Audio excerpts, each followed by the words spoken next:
हमारे पास है क्या कि आपने सिंपली बेसिक पैथोलॉजी की जब आप ये बुक फॉलो कर रहे होते हो तो इसमें आपने दो पोर्शन में इसको डिवाइड करना होता है, और ये दो पोर्शन में एक तरीके से इसकी डिवीजन हुई भी हुई है। फॉर एग्जाम्पल, पहला पोर्शन क्या आपके पास जनरल पैथोलॉजी का, जो जनरल पैथोलॉजी का कॉन्सेप्ट है आपने सबसे पहले उसको कवर करना है। जनरल पैथोलॉजी के कॉन्सेप्ट को कवर करने के लिए आपके पास जरूरी है कि जनरली आप इस टर्म को समझो कि जनरल पैथोलॉजी में होता क्या है कि जितने भी आपके पास बॉडी के सिस्टम है उन तमाम की जितने भी आपके पास डिस्कशन हो रही है या जितने भी आपके पास सिस्टम्स हैं, चाहे लिवर हो गया, जीआईटी ट्रैक हो गया, ठीक है, इस तरीके से आपके पास सीवीएस हो गया, तो उनमें आपके पास जो जनरल डिजीजेज रहेंगी या जनरल जो पैथोफिजियोलॉजी रहेगी वो सेम ही रहेगी। ठीक है, जनरली हर टिश्यू के अंदर, हर सेल के अंदर जो जनरल कॉन्सेप्ट है ना उनको कवर करने के लिए आप जनरल पैथोलॉजी में उन तमाम चीजों को पढ़ते हो कि अगर डिजीज होगी किसी में, अगर इन्फ्लेमेशन होगी तो तमाम टिश्यूज में, सेल्स में किस तरीके से होगी। इसमें आपने जो मेन आपके पास चैप्टर्स होते हैं वो आपने किस तरीके से कवर करना है इसके अंदर। फर्स्ट ऑफ ऑल आपके पास जो चैप्टर नंबर 1 है ये आपने कवर नहीं करना होता, ठीक है, इसमें सवाल भी नहीं आता और ये आपने पढ़ना भी नहीं होता। आपने यहाँ पे इस बुक को स्टार्ट करना होता है चैप्टर नंबर 2 से। अच्छा, अब कोई भी आप डिजीज पढ़ोगे, कोई भी चैप्टर पढ़ोगे, सबसे पहले तो उसकी डेफिनेशन, ठीक है, उसके बाद उसके कॉजेस, उसकी टाइप्स, उनके टाइप्स में जितने भी जो भी आपके पास टॉपिक पढ़ रहे हो उसकी क्या पैथोफिजियोलॉजी है, उसका क्या मैकेनिज्म है, उसकी क्या एग्जांपल्स हैं, ये तमाम चीजें आपने कवर करनी है। ये chapter exam point of view से बहुत जरूरी होता है, ठीक है। इसमें से अलग तरीके से आपने पढ़ना है सेल इंजरी, फिर उसके कॉजेज आपने पढ़ने हैं, फिर टाइप्स उसकी जितनी है, इरिवर्सिबल टाइप है, रिवर्सिबल टाइप है, उनकी पैथोफिजियोलॉजी और इसमें मॉर्फोलॉजी। इस बुक में जहां जहां आपके पास इस तरीके से चार्ट्स होंगे ये मॉर्फोलॉजी होती है, इन्हीं में से एमसीक्यूज पिक किए जाते हैं, ठीक है। लेकिन मॉर्फोलॉजी भी तमाम चीजें आपको याद नहीं करनी होती, ना ही पैथो की बुक में से या किसी भी बुक में से आपने हर एक चीज को याद करना होता है, बल्कि आपके पास मेन कॉन्सेप्ट्स होते हैं जो आपने लेने होते हैं, यहाँ से पिक करने होते हैं, ठीक है।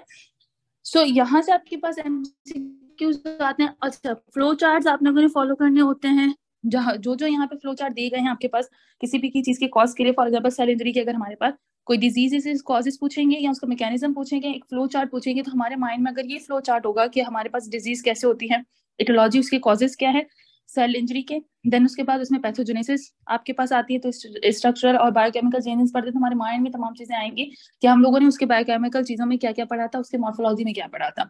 तो ये चीजें आपने यहाँ से पिक करनी होती है। उसके साथ साथ आपके पास डिफरेंट इस तरीके जो डायग्राम्स है, यहाँ से आपके पास ना जो मॉर्फोलॉजिकल चेंजिंग्स होते हैं या मॉर्फोलॉजिकल टर्मिनोलॉजीज होती हैं, ठीक है, तो वो तमाम चीजें आपसे यहाँ से पूछी जाती है, तो यहाँ से आप उनकी मॉर्फोलॉजी को डायग्राम्स के थ्रू याद कर सकते हो। अब ये चैप्टर बहुत इंपॉर्टेंट है, इसको जितना डिटेल में पढ़ा जाए उतना ही कम है, क्योंकि इसमें से आपके पास एक स्पॉट तो लाजमी आपके एग्जाम में आएगा। वो यहाँ तो आपके पास सेल के एडेप्टेशन से रिलेटेड आ सकता है या नेक्रोसिस के, आपके पास ये जितने भी डायग्राम्स हैं इनमें से भी कोई भी डायग्राम्स दे देते हैं और उससे रिलेटेड आपसे क्वेश्चंस पूछने हैं। तो सेम ये चैप्टर आपने डिटेल से पढ़ना होता है। डिफरेंट मैं मेरा पैटर्न यही है कि मैं पहले लेक्चर्स के थ्रू पढ़ाती हूँ, ठीक है, आपके पास जो स्लाइड्स होते हैं उनके थ्रू मैं आपको ये पढ़ाऊंगी। अच्छा, उसके थ्रू पढ़ाने के बाद आपके पास जो डिस्कशन होगी वो किस तरीके से होती है, आपने डिफरेंट यहाँ पे जितनी भी हर एक टॉपिक की अपनी अपनी स्लाइड होगी, वो कवर करने के बाद हम इसकी पैथोफिजियोलॉजी को डिस्कस करेंगे। पैथोफिजियोलॉजी जितनी भी हमारे पास डिस्कस हो जाएगी उसकी सेम, उसके बाद मैं फिर बुक से मार्किंग करवा देती हूँ कि कौन कौन से पॉइंट्स और कितना अपने स्टाफ बुक का पढ़ना है। हर एक चीज आपके लिए इंपॉर्टेंट नहीं, इसमें से काफी सारी चीजें ऐसी होती हैं जो आपके पास नॉर्मली डिस्कस हो चुकी हैं या वो चीजें जो आपके पास एग्जाम पॉइंट ऑफ व्यू से इंपॉर्टेंट नहीं है, ठीक है। सो उन तमाम चीजों को हम यहाँ पे डिस्कस करते हैं। अच्छा, ये चैप्टर जब आपके पास कंप्लीट हो जाए उसके मिशन प्रिपेयर है, सेम इसी पैटर्न से आपने करना होता है इस चैप्टर को भी, ठीक है। ये भी बहुत इंपॉर्टेंट चैप्टर है। स्लाइड इसकी भी पहले मैं स्लाइड्स दूंगी, देन उसके बाद हम अक्यूट इन्फॉर्मेशन को पूरा डिस्कस करते हैं। मीडिएटर में से भी आपके पास बहुत सारे सवाल आते हैं और कुछ चीज ऐसी होती है जिनमें इनके सीक्वेंस क्वेश्चन बनते हैं, तो यूजुअली उनमें भी इसके बारे में पूछा जाता है, same as it is chronic inflammation and systemic inflammation के साथ होता है, ठीक है। सो ये इस चैप्टर का भी यही पैटर्न होगा, मैं आपको दिखा देती हूँ। और ये चैप्टर बहुत ज्यादा इंपॉर्टेंट है क्योंकि इन्हीं की ये आपके पास जब आप सर्जरी फाइनल में करते हो तो उसमें भी ये तमाम चीजें आपकी डिस्कस हो रही होती हैं, ठीक है।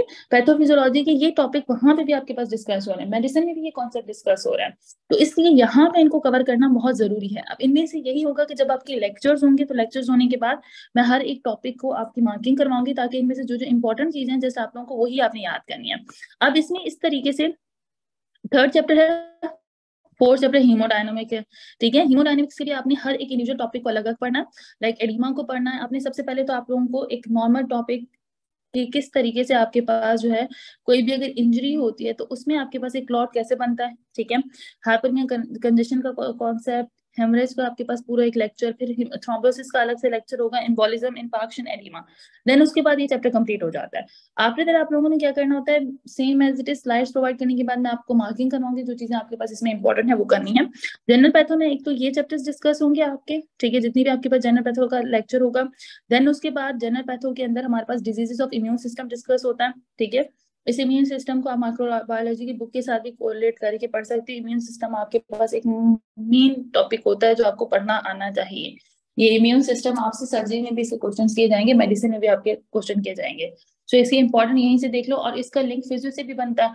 तो ऑब्वियसली ये चैप्टर बहुत इंपॉर्टेंट है डिजीजेस ऑफ इम्यून सिस्टम का, ठीक है, जितनी भी टाइप के इम्यून सिस्टम होते हैं तो ये भी आपने जनरल पैथो में कवर करना होता है। अच्छा, जनरल पैथो में इम्यून सिस्टम करने के बाद आपके पास जो मेनली है टॉपिक, ट्यूमर्स वगैरह भी जनरल पैथो में डिस्कस होंगे। हमारे पास जितने भी पैथोलॉजी के सिम्टम्स हैं या फिर जितने भी सिस्टम है आपके पास पैथोलॉजी के, उनमें हर एक ऑर्गन का आपने ट्यूमर्स आगे चल के आप पढ़ोगे स्पेशल पैथोलॉजी में, तो उसमें हर एक सिस्टम से रिलेटेड आपके पास ट्यूमर्स कवर करने होंगे।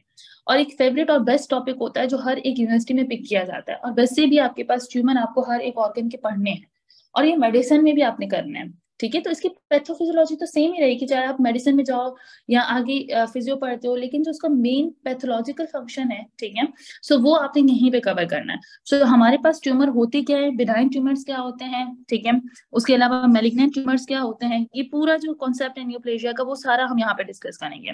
उसके अलावा कौन कौन से फैक्टर्स हैं जो आपके पास, कौन कौन से जीन्स हैं जो कैंसर कॉज करवाती हैं, कौन कौन से इन्वायरमेंटल फैक्टर्स हैं, और कौन से आपके पास जो है, सिंपल अगर हम बात करें कि कौन से आपके पास एक तो इन्वायरमेंटल फैक्टर्स हैं, फिर उसके बाद आपके पास जो जेनेटिक फैक्टर्स आते हैं, कौन सी जीन्स की आपके पास म्यूटेशन की वजह से ये सब कुछ होता है, वो तमाम चीजें आपने इस चैप्टर में कवर करनी है। तो चैप्टर नंबर 6 भी आपके पास जो है किसमें इंक्लूड होता है, आपकी जनरल पैथोलॉजी में डिस्कस होता है, ठीक है। अच्छा, ये चैप्टर करने के बाद सेम वही चीज है, इसमें भी मैं मेन पहले स्लाइड्स पढ़ाऊंगी एंड देन उसके बाद हम जो है इसको डिस्कस करेंगे, वो भी आपके पास चैप्टर को डिस्कस किया जाएगा। अच्छा, इसको कवर करने के बाद आपके पास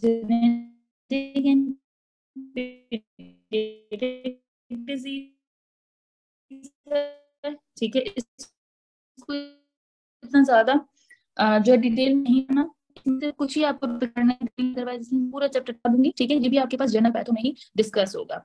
अच्छा, इस चैप्टर के बाद आप के पास जो चैप्टर ही करना है, इसमें से भी सिर्फ मेन पॉइंट्स ही आपने पिक करने हैं। सो ये भी चैप्टर आपके पास किसमें डिस्कस होगा, जनरल पैथोलॉजी के अंदर आपके पास ये चैप्टर भी डिस्कस किया जाएगा, तो इसको भी आपने जनरल पैथोलॉजी में।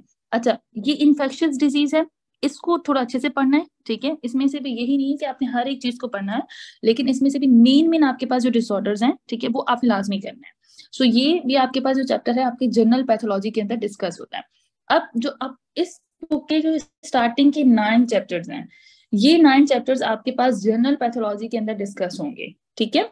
ऑनवर्ड 10 चैप्टर से आपके पास सिस्टमिक पैथोलॉजी शुरू हो जाएगी, लाइक ब्लड वेसल्स भी हम सीवीएस के थ्रू ही पढ़ते हैं, देन हार्ट आपके पास डिस्कस होगा, जीआईटी, वो तमाम चीजें डिस्कस होंगी। अब ये 9 चैप्टर्स हैं जो आप हैं कि हर एक टॉपिक में से आपने पहले, सबसे पहले तो आपको मैं ये पिक कराऊंगी कि टॉपिक्स है क्या, मतलब उस चैप्टर के मेन टॉपिक्स हैं जो किस तरीके से आपने उन तमाम को पढ़ना है। देन उसके बाद इंडिविजुअली किस किस की मॉर्फोलॉजी इंपॉर्टेंट है, किसकी जेनेसिस इंपॉर्टेंट है, किसकी आपके पास टाइप्स एंड फ्लो चार्ट के थ्रू आप किस तरीके से याद कर सकते हो, तो वो पूरी मैं गाइडेंस दूंगी, उसके थ्रू आप ही कर सकते हो। दूसरी बात, अभी शॉर्ट बुक्स की तरफ इतनी जल्दी मत जाना, सबसे पहले रिव्यू बुक जो आपके पास ये टेक्स्ट बुक है उसकी तरफ ही आओ, इसके मेन टॉपिक देखा करो, ठीक है। फिर देखो, अब अल्टरनेटिवली जब यहाँ से हर एक चैप्टर पढ़ लेते हो, ये 9 चैप्टर्स हैं, इसमें से भी मेन जो मोस्ट इंपॉर्टेंट टॉपिक्स है ना, या मोस्ट इंपॉर्टेंट चैप्टर्स हैं जनरल पैथोलॉजी से रिलेटेड, उसमें आपके पास अगर मैं बता दूं तो cell injury, inflammation, cell injury, ठीक है, उसके बाद आपके पास न्यूप्लेजिया वाला जो चैप्टर है बहुत ज्यादा इंपॉर्टेंट है, हीमोडायनेमिक्स वाला जो चैप्टर है वो आपके पास इंपॉर्टेंट है, इम्यून सिस्टम है, ठीक है, वो इंपॉर्टेंट है। तो 4-5 चैप्टर ऐसे होते हैं जनरल पैथोलॉजी से जो लाजमी आपके एग्जाम्स में आएंगे, और जो लाजमी आपके लिए बहुत ज्यादा इंपॉर्टेंट है, ठीक है। सो ये फोकस करना है। अब इस बुक से पढ़ने के बाद आपने क्या करना होता है कि आपके पास सिंपली आप जो पैथोमा की ड्राइव्स आती हैं, ठीक है। पैथोमा की, अब ये पैथोमा तब आपके लिए बेस्ट है या तब आपके लिए जरूरी है या तब आप पढ़ सकते हो जब आपने उस चैप्टर को पहले से पढ़ा हुआ हो। ठीक है। सो इसकी भी डिफरेंट आपके पास जो है वीडियोस आती हैं, वीडियो लेक्चर्स आते हैं, आप उसके थ्रू पढ़ सकते हो। एंड देन अगर आप, इसकी बुक आती है, ठीक है, आप ये बुक अपने पास खरीद सकते हो, क्योंकि देखो जब आप यूएसएमए की प्रैक्टिस करोगे तो उसमें आप लोग पैथोमा जरूर पढ़ते हो। ठीक है। सो आपने उन तमाम चीजों को भी लेके चलना है साथ साथ। और दूसरी बात है कि ये आप उस वक्त पढ़ सकते हो जब आप कोई चैप्टर पढ़ रहे हो। ठीक है। वो चैप्टर आप कंप्लीट कर लोगे, उस चैप्टर को कंप्लीट करने के बाद इसमें 2-2 3-3 पेजेस के चैप्टर्स होते हैं। ठीक है।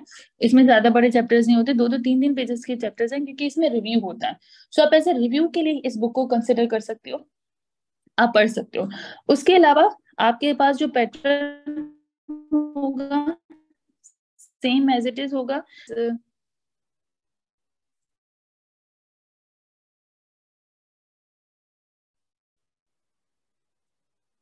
मैं स्लाइड्स दिखा देती हूँ कि आप लोगों ने पैथोलॉजी के हर एक मॉड्यूल की, ठीक है, आपके पास डिफरेंट मॉड्यूल की, आप लोगों को जो क्राइटेरिया होता है वो सेम एज इट ही होता है। ठीक है। कि आपने क्या करना है कि जो भी आपके पास टॉपिक कवर हो रहा है या जो भी आपके पास मेन इसका टॉपिक है, उस टॉपिक की आपने सबसे पहले क्या करनी है कि उसके स्लाइड्स जो प्रोवाइड की जाएंगी उन स्लाइड्स को आपने पढ़ना है। ठीक है। स्लाइड्स पढ़ने के बाद आपके पास, और टॉपिक को बुक में से सिर्फ उतनी ही चीजें पढ़ना जितनी चीजें मार्क करवाई जाते हैं, क्योंकि हर एक टॉपिक आपके लिए जरूरी नहीं होता या हर एक चीज को आप लोगों ने डिस्कस नहीं करना है। ठीक है। ये हर चैप्टर से रिलेटेड आपके पास स्लाइड्स होंगी।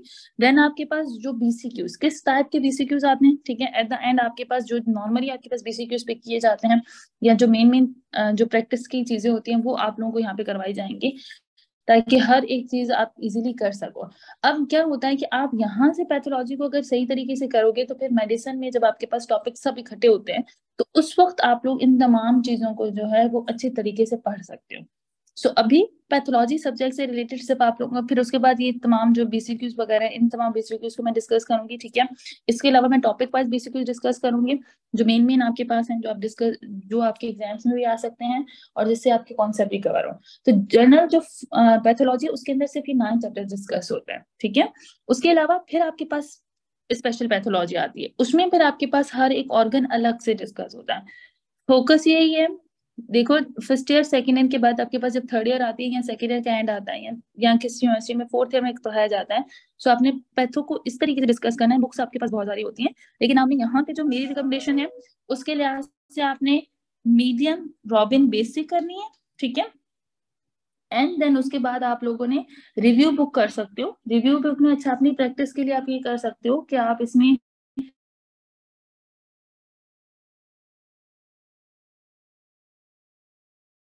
बीआरएस अपनी प्रैक्टिस के लिए, अगर आपने इंडिविजुअली वैसे प्रैक्टिस करनी, सेल्फ प्रैक्टिस के लिए कर सकते हो,